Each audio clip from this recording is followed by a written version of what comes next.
On June 7th, one of the biggest annual video game events of the year took place, Summer Game Fest. It's the day all of my friends blow up my phone with instant updates about each and every game that piqued their interest. A summer tradition that carried over from E3. But what happens after Friday's show? Of course, there are always more related events like Xbox Games Showcase and Ubisoft Forward, but those usually take place at venues outside of the fest itself. What actually happens after Friday's show is that the festival migrates from a theater in Inglewood all the way down to an open-air venue in downtown LA's Fashion District. This is what is referred to as Summer Game Fest Play Days. So what does Summer Game Fest Play Days actually like? For one, I mean, the aesthetic is completely different.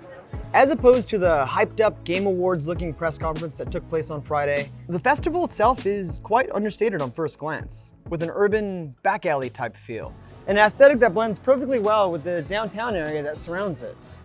Of course, the aesthetic isn't the only difference. The entire purpose feels different. Friday's event feels like a keynote directed at fans watching from home. Even when you're there in person, the whole thing feels directed at home viewers. Summer Game Fest Play Days, however, is where developers and publishers get to take gamers into their worlds as they demo their new games. And it gives gamers the opportunity to fully grasp the themes and even common quirks of developers and their IPs. Especially because some developers and publishers take the design of their space further than just a booth where you can play games.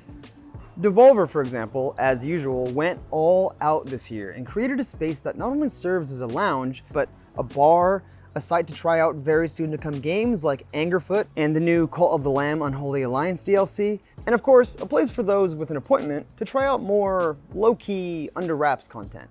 Unfortunately, I don't have an appointment, so I'll let Engadget's own Jessica Condit tell you all about her experience with some of Devolver's newest titles. All right, so back when E3 was still a thing, Devolver had the coolest space at the show. They had a parking lot across the street from the convention center, and it was just filled with Airstream trailers, a bunch of indie games, and drinks and good vibes. And this is basically what Devolver did at Summer Game Fest this year, which is great. I played Neva and Skate Story. Neva is the follow-up to Grease. It's from Nomada Studio, and it's beautiful. It's an absolutely beautiful platformer. It's like a watercolor illustration come to life. It stars Alba, a woman with a sword, and her wolf cub, Neva. And she calls to it throughout the game, Neva, Neva. It's so cute. And she has to protect this wolf and teach it how to fight, basically. It's a truly beautiful game. If you liked Grease, you're gonna love Neva. It almost made me cry, literally a minute into this game. So yeah, a really powerful, emotional platformer. Skate Story is completely different.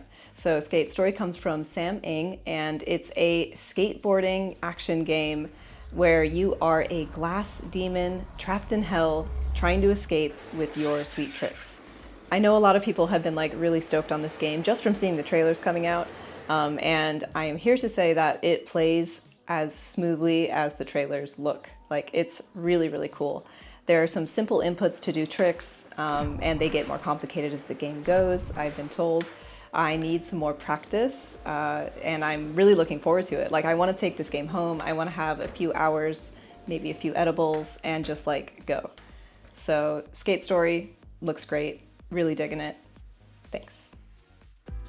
As far as booths go, Devolver's had to have been the most elaborate this year, but booths aren't the only way to immerse gamers into the culture and spirit of a company.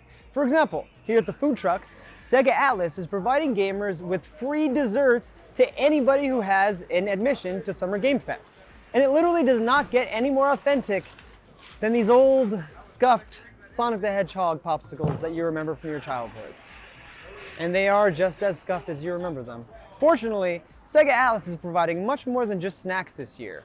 In fact, our own Aaron Saporis is playing the brand new RPG Metaphor as we speak. So here are Aaron Saporis' thoughts on Metaphor ReFantazio.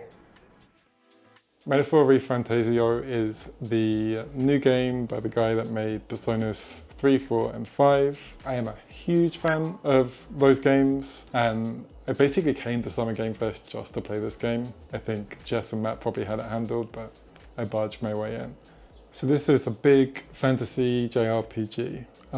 Whereas other Atlas RPGs are more urban fantasy or sci-fi fantasy, this is really sort of knights and wizards and maybe witches, but we didn't see any of them.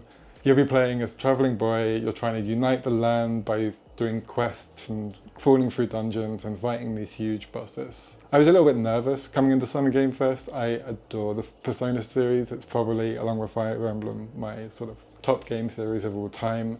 And yeah, I'd seen some sort of real-time combat stuff, which has really turned me off other JRPGs, but I needn't have worried. Feels like it really turned this game up to 11. The art style is crazy. It's like a Hieronymus Bosch painting to come to life. The music is, there was throat singing, I think, at one point. It's just loud and in your face, and it really feels like an auteur moment for Hoshino, the director. It's like Persona 5 is Atlas's most successful game of all time at this point. And it feels like Atlas just said, hey, here's some money, go and do whatever you like. And he is doing whatever he likes. This really feels like a game turned up to 11. And I've said that before, and I'll say it again. 11. It's also going to be 11 out of 10 in my review. That's my review of this game, 11 out of 10. These go to 11. Thanks for tuning in. Bye.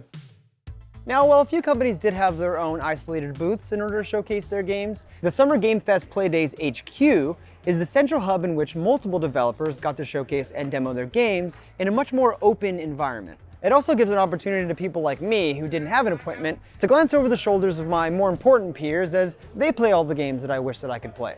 I mean, that they made appointments to play. Out of all the games available to play at the HQ, however, it was one game, or in fact one company, that kept catching my attention.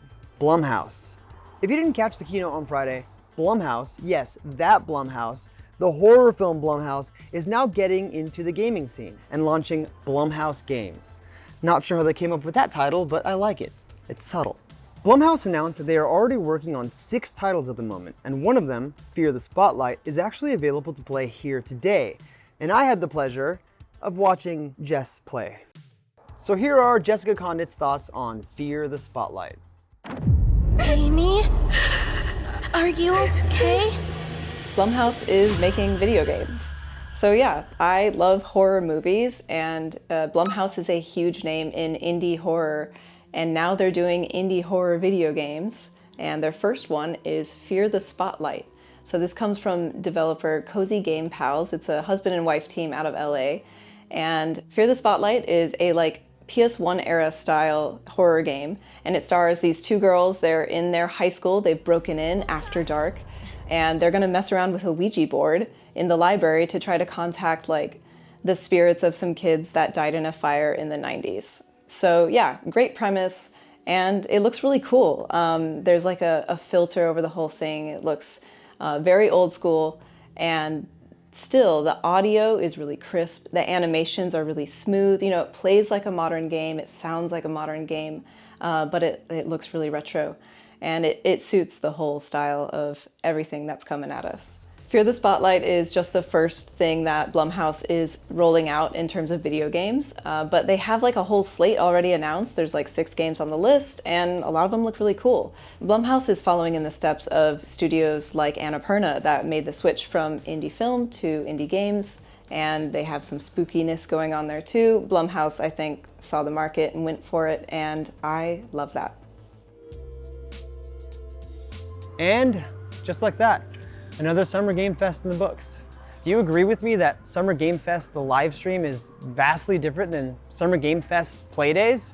Let me know in the comments. Oh, and subscribe to Engadget for more. Oh, and don't worry about this. This was a gift. Later. Oh, I'm sorry, did you forget something? Yeah, I was there too, thank you. In fact, I got to see the new Assassin's Creed running, as well as a hands-off demo with I also got to play the remake of and even got to play for about an hour, which I think is a pretty popular game that you all want to hear of.